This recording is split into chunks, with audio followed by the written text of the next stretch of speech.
মুখ্যমন্ত্রী বাংলা থেকে দূর রাখো, মুখ্যমন্ত্রী বাংলা থেকে দূর রাখো।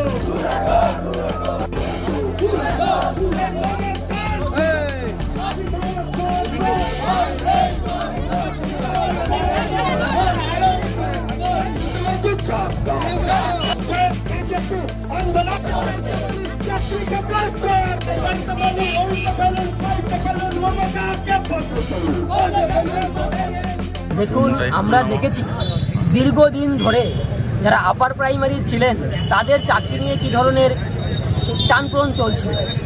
কোর্ট বারংবার বলেছিলেন বর্তমান যে রাজ্য সরকার রয়েছেন তাদেরকে যে আপনারা যাদেরকে ঘুষের বিনিময়ে চাকরি দিয়েছেন তাদের তালিকা আমাদের দিন, তাহলে আমরা যাদের তালিকা দেবেন তাদেরকেই আমরা এই চাকরি থেকে বরখাস্ত করব। কিন্তু বারংবার তাদেরকে চাওয়া সত্ত্বেও তারা কোনো রকম ভাবে এর সুরাহা করেননি। তারা চাইলেই করতে পারতেন। আর এই বর্তমান সরকারের জন্যই আজকে টোটাল 26,000 চাকরি প্রার্থীদের তাদের চাকরি খোয়াতে হবে। এর দায় কে নেবে? মুখ্যমন্ত্রী ছাড়া এর দায় কে নেবে? কেন মুখ্যমন্ত্রী চাইলেই তো পারতেন এটাকে শনাক্ত করতে আলাদা করে, কিন্তু তিনি কেন করেননি? তাই এই 26,000 চাকরি বাতিলের জন্য আমরা অবিলম্বে মুখ্যমন্ত্রী পদত্যাগ চাইছি। আর যদি মুখ্যমন্ত্রী পদত্যাগ না করেন আমাদের এই লড়াই সংগ্রাম চাকরি প্রার্থীদের সাথে থেকে জারি থাকবে। যে সময় এই দুর্নীতি হয়েছিল সেই সময় মুখ্যমন্ত্রীর একদম ছায়াসঙ্গী ছিলেন শুভেন্দু অধিকারী, এখন আপনাদের বিজেপিতে, তাহলে কি তিনিও এই দুর্নীতিতে যুক্ত নেই? দেখুন, আমার কথা যে যিনি যদি প্রমাণিত হন তিনি হবেন, যে দোষী হবে তার জন্য কোনো ছাড় নেই আমাদের কাছে। আজকে যদি আপনি যেটা বলেন সেটা যদি হয়ে থাকে তাহলে এতদিন কেন মুখ্যমন্ত্রী তো তার মন্ত্রিসভায় ছিলেন, তাহলে মুখ্যমন্ত্রী কেন তিনি সরব হলেন না? আর আজকে আমরা যারা সরব হয়েছে আমাদের তথ্য প্রমাণ নিয়ে সরব হয়েছি, করতে তথ্য প্রমাণ নিয়ে সরব হয়েছে, কেন মুখ্যমন্ত্রী সেটা শনাক্ত করলেন না? দায় কাকে নিতে? অবভিয়াসলি মুখ্যমন্ত্রীকে নিতে হবে। কেন প্রশাসনিক শহর উঠতে কে বসে আছেন? মুখ্যমন্ত্রী নিজে বসে আছেন। আর তার আঙ্গুলি হেলানো ছাড়া এই 26,000 নিয়োগ যে দুর্নীতি হয়েছে তার আঙ্গুলি হেলানো ছাড়া হতে পারে না। তিনি এর কাছ থেকে মধু খেয়েছেন আর এখন অস্বীকার করছেন, এটা কোনোদিনই সম্ভব নয়। তাই এই 26,000 চাকরি প্রার্থীর ভবিষ্যৎ কি হবে? আজকে যে অবস্থা রয়েছে, আজকে কোর্ট নির্দেশ দিয়েছেন তাদের বেতন ফেরত দিতে হবে, বেতন ফেরতের সঙ্গে সঙ্গে 12% সুদি ইন্টারেস্ট সহ ফেরত দিতে হবে। তাই এই চাকরি প্রার্থীরা কোথায় যাবেন? ঠিক করবেন। আজকে যদি এই চাকরি প্রার্থীরা আত্মহত্যা করেন, এটা আত্মহত্যা হবে না, এতে গণহত্যা হবে। এই গণহত্যার দায় কে নেবেন? মুখ্যমন্ত্রীকে নিতে হবে।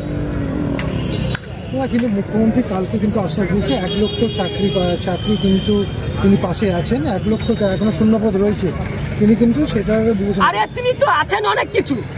তিনি বলছেন বাংলা শিল্প আনতে যাবেন, আজকে গেলেন লন্ডনে, সেই সঙ্গে সঙ্গে কি দিলেন? 26,000কে বিসর্জন দিলেন। তিনি ভোটের আগে কি বলেছিলেন? ডবল চাকরি দেবেন। আর আমরা কি দেখছি? ডবল ভিখারি তৈরি করছেন গ্রামে গঞ্জে। আজকে দেখুন, কালকে ঘোষণা হওয়ার সঙ্গে সঙ্গে সারা ওয়েস্ট বেঙ্গল জুড়ে কত হাজার স্কুল বন্ধর দিকে চলে যাচ্ছে। এক একটা স্কুলে যদি 10-15 জন করে শিক্ষক যদি চাকরি বাতিল হয় তাহলে সেই স্কুলটা কিভাবে চলবে? তিনি তো একটা প্রজন্মকে মারেননি, তিনি তো হাজার হাজার প্রজন্মকে মেরে গেছেন।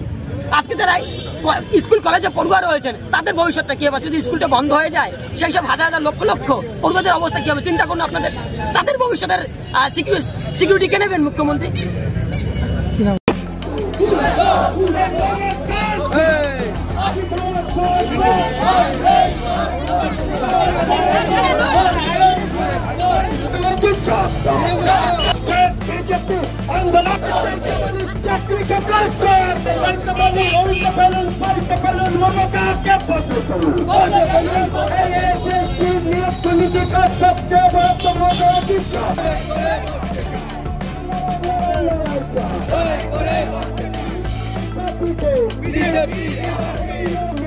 Canto